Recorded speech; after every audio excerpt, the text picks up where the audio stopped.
اللہ رب العزت نے اپنے محبوب کو ایسا حسن عطا کیا ہے کہ ایسا حسن اللہ نے کائنات میں اور کسی کو عطا نہیں کیا۔ حضور نبی اکرم صلی اللہ تعالیٰ علیہ وآلہ وسلم کے حسن و جمال کے کیا کہنے۔ حضرت شیخ عبدالحق محدث دہلوی رحمۃ اللہ تعالیٰ علیہ فرماتے ہیں کہ میرے والد گرامی حضرت شاہ عبدالرحیم رحمۃ اللہ تعالیٰ علیہ نے خواب میں اللہ کے رسول کی زیارت کی اور پوچھا، یا رسول اللہ صلی اللہ علیہ وآلہ وسلم، مصر کی عورتوں نے حسن یوسف کو دیکھا تو انہوں نے مدہوشی میں اپنی انگلیاں کاٹ لیں، اپنے ہاتھ کاٹ لیے، لیکن یہاں کوئی ایسا واقعہ پیش نہیں آیا۔ کسی نے آپ کو دیکھ کر اپنی انگلیاں نہیں کاٹی، کسی نے آپ کو دیکھ کر اپنے ہاتھ نہیں کاٹے، کیا معاملہ ہے؟ تو حضور نبی کریم صلی اللہ تعالیٰ علیہ وآلہ وسلم نے ارشاد فرمایا، اے شاہ عبدالرحیم، اللہ نے میرے حسن کو پردوں میں چھپا کر رکھا ہے۔ اگر میرا حسن سارے کا سارا ظاہر کر دیا جاتا تو کسی میں دیکھنے کی تاب نہ ہوتی۔ یہی بہتر ہے کہ وہ پردے میں روپوش رہے، اگر وہ پردہ ہٹا دے تو کسے ہوش رہے۔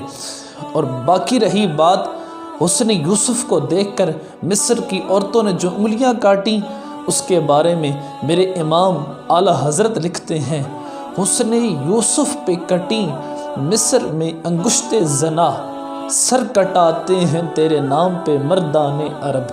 کیا خوبصورت شعر ہے تضاد کا۔ اعلیٰ حضرت کا یہ جو شعر ہے تضاد کا، ایسا جامع شعر ہے کہ ایسا تضاد کا شعر آپ کو اردو ادب کے اندر دوسرا نہیں ملے گا۔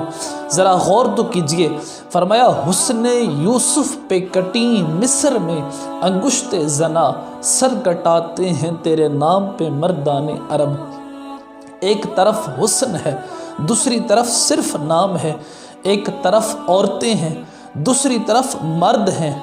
وہ عورتیں بھی مصر کی، یہ مرد بھی عرب کے، ان کی انگلیاں ہیں اور ان کے سر ہیں، ان کی کٹی ماضی ہے، کٹاتے ہیں مضارع ہے۔ کٹنے میں قصد اور ارادہ نہیں ہے، یہاں کٹانے میں قصد اور ارادہ بھی ہے۔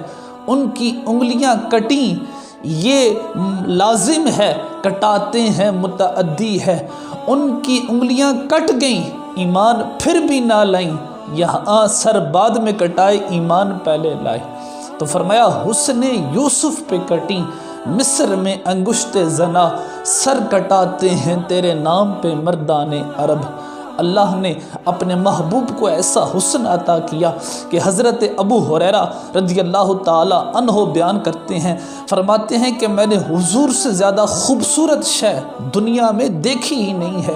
انسان تو انسان رہے، لوگ تو لوگ رہے، فرمایا کوئی شے بھی میں نے اللہ کے محبوب سے سونی نہیں دیکھی، خوبصورت نہیں دیکھی۔ اور حضرت مولا کائنات علی المرتضیٰ شیر خدا رضی اللہ تعالی عنہ کا کیا خوبصورت فرمان، فرمایا کہ میں نے حضور سے پہلے نہ حضور کے بعد کبھی حضور جیسا سونا کوئی نہیں دیکھا۔ حضور نبی کریم صلی اللہ تعالیٰ علیہ وآلہ وسلم کے حسن و جمال کے بارے میں کیا کہنے۔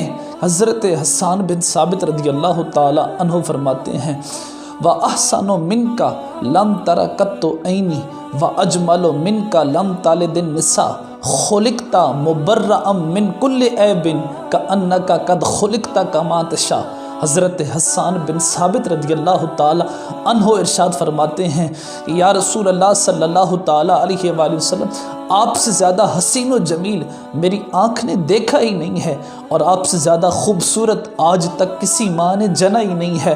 حضور آپ ہر عیب سے پاک پیدا کیے گئے ہیں، لگتا ایسے ہے جیسے اللہ نے آپ سے پوچھ پوچھ کر آپ کو بنایا ہے، جیسے آپ چاہتے تھے ویسے ہی اللہ تعالیٰ نے آپ کو پیدا کیا ہے۔ اور حضرت ام المؤمنین محبوب کائنات حضرت عائشہ صدیقہ رضی اللہ تعالیٰ عنہا فرماتی ہیں کہ ایک مرتبہ حضور نبی کریم صلی اللہ تعالیٰ علیہ وآلہ وسلم میرے سامنے کالے رنگ کی چادر اوڑھ کر تشریف لائے اور مجھ سے کہنے لگے عائشہ بتاؤ نا آج میں کیسا لگ رہا ہوں، آج حسن خود ہی ناز میں آ گیا ہے، آج حسن خود ہی موج میں آ گیا ہے۔ تو حضرت ام المؤمنین بھی پھر ام المؤمنین بھی تھی، حضرت عائشہ پھر حضرت عائشہ تھی، انہوں نے بھی کیا خوبصورت جواب ارشاد فرمایا، کیا خوبصورت جواب دیا۔ حضرت عائشہ صدیقہ رضی اللہ تعالی عنہا عرض کرنے لگی یا رسول اللہ صلی اللہ تعالی علیہ وآلہ وسلم، چہرے کی سفیدی نے چادر کی سیاہی کو نکھار دیا ہے اور چادر کی سیاہی نے چہرے کی سفیدی کو نکھار دیا ہے۔ اور فرماتی ہیں کہ میں ایک مرتبہ کپڑے سلائی کر رہی تھی کہ اچانک سوئی گر جاتی ہے، گم ہو جاتی ہے، کمرے میں اندھیرا ہوتا ہے، بڑی تلاش کے باوجود بھی مجھے وہ سوئی نہیں ملتی، لیکن اچانک رسول اللہ صلی اللہ تعالی علیہ وآلہ وسلم کمرے میں تشریف لاتے ہیں، تو جو ہی حضور تشریف لاتے ہیں تو حضور کے چہرے کی چمک سے میں اپنی گمشدہ سوئی تلاش کر لیتی ہوں۔ کیسا حسن اللہ نے اپنے محبوب کو عطا کیا۔ کسی نے کیا خوب کہا کہ میں وہ شاعر نہیں جو چاند کہہ دوں ان کے چہرے کو، میں وہ شاعر نہیں جو چاند کہہ دوں ان کے چہرے کو، میں تو ان کے کفش پا پر چاند کو بھی قربان کرتا ہوں۔ کسی نے کہا نا کہ حضور چاند جیسے تھے، حضرت جابر بن سمرہ رضی اللہ تعالی عنہ سے مروی ہے، وہ روایت کرتے ہیں، فرماتے ہیں کہ ایک دن حضور نبی کریم صلی اللہ تعالی علیہ وآلہ وسلم سرخ دھاری دھار یمنی چادر اوڑھ کر آرام فرما رہے تھے، 14ویں رات کا چاند طلوع تھا اور حضور نبی کریم صلی اللہ تعالی علیہ وآلہ وسلم بڑے خوبصورت لگ رہے تھے۔ چاند بھی پھر 14ویں رات کا چاند تھا، چاند بھی بڑے آب و تاب سے چمک رہا تھا۔ کبھی میں چاند کو دیکھتا، کبھی حضور کے مکھڑے کو دیکھتا اور میں سوچ رہا تھا کہ ان دونوں میں سے زیادہ خوبصورت کون ہے، آیا چاند زیادہ خوبصورت ہے یا میرے حضور زیادہ خوبصورت ہے۔ اسی کشمکش میں تھا، اسی پیچ و تاب کے اندر تھا۔ اقبال بھی کہتا ہے نا، کسی کشمکش میں گزری میری زندگی کی راتیں، کبھی سوز و ساز رومی، کبھی پیچ و تاب راضی۔ تو کہا اسی کشمکش میں تھا کہ میں سوچ رہا تھا کہ زیادہ خوبصورت کون ہے، کہ پھر اچانک میرے دل نے گواہی دی چاند نہیں میرے حضور ہی زیادہ خوبصورت ہیں۔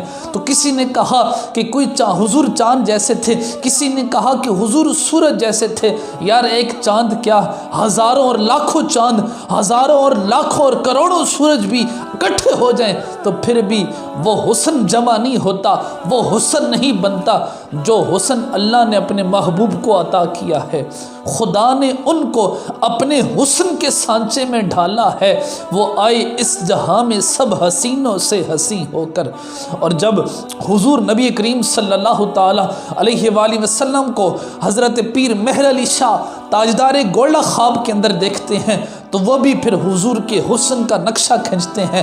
فرماتے ہیں مکھ چن بدر شاشانی اے، متھے چمک دی لاٹ نورانی اے، کالی زلف تے اکھ مستانی اے، مخمور اکھیاں ہن مد بھریاں، سبحان اللہ ما اجمل کا ما احسن کا ما اکمل کا، کتھے مہر علی کتھے تیری سنا، گستاخ اکھیاں کتھے جا اڑیاں، اس صورت نو میں جان آکھاں کہ جانے جہاں آکھاں، سچ آکھاں تے رب دی شان آکھاں، جس شان تو شانہ سب بڑیاں۔